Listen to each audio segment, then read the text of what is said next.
Hello friends, my name's Timothy Nelson and I'm Artistic Director of In-Series. It's 7 a.m. and there's no reason I need to be whispering because I'm the first one in the office. I came in early this morning. You can see this wall here, I use it to wake up every morning. I came in early this morning to talk to you about our first production of this season called ALCESTE.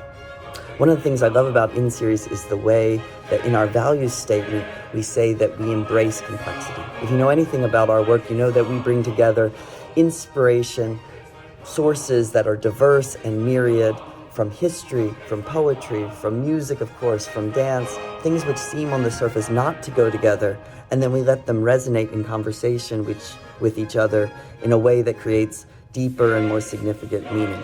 It's something essential and unique about our work of which I'm very proud. That's particularly true of this first show, ALCESTE, which will bring together the 18th century music of George Frederick Handel, the 20th century poetry of Sylvia Plath and her husband Ted Hughes, the 21st century writings of DC playwright and dramaturg Sybil Roberts, and the almost 3,000-year-old play Alceste by the master Greek playwright Euripides. Each week, we're going to be making a video like this to talk about one aspect of the work. And of course, we're going to start today by talking about the music, this music of Handel. People often ask me what my favorite opera is or who my favorite composer is, and one very honest answer is always the one that I'm working on. But another honest answer would be that for me, there are really 5 great opera composers that really knew how to communicate what it was to be a human being and to put that communication onto the stage. Those are Monteverdi, Mozart, Verdi. I always include Stephen Sondheim and Handel. And of those, I'd say Handel is maybe my favorite. One of the things I love about Handel is that through his entire career, he was always innovating. He was never satisfied with the type of music he was writing or the type of theater he was making.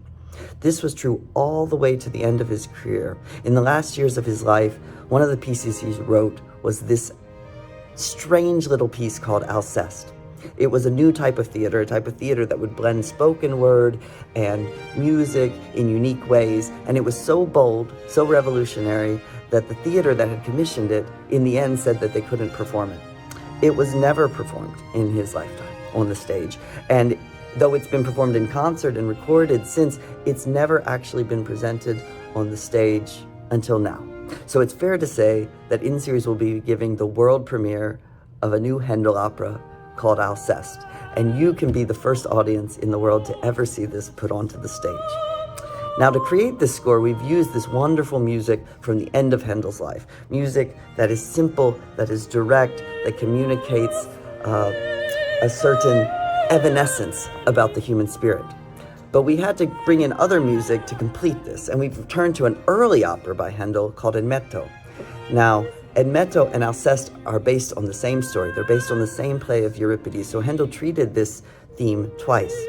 This early opera, of course, is written in Italian, whereas Alcestis is written in English. We perform in the vernacular. We perform in the language of our audience, which is, of course, English. So to treat the Italian part of this score, we've taken away the Italian text and we've created a new English text that is based on the poetry of Sylvia Plath and Ted Hughes, who we'll be discussing in a future episode.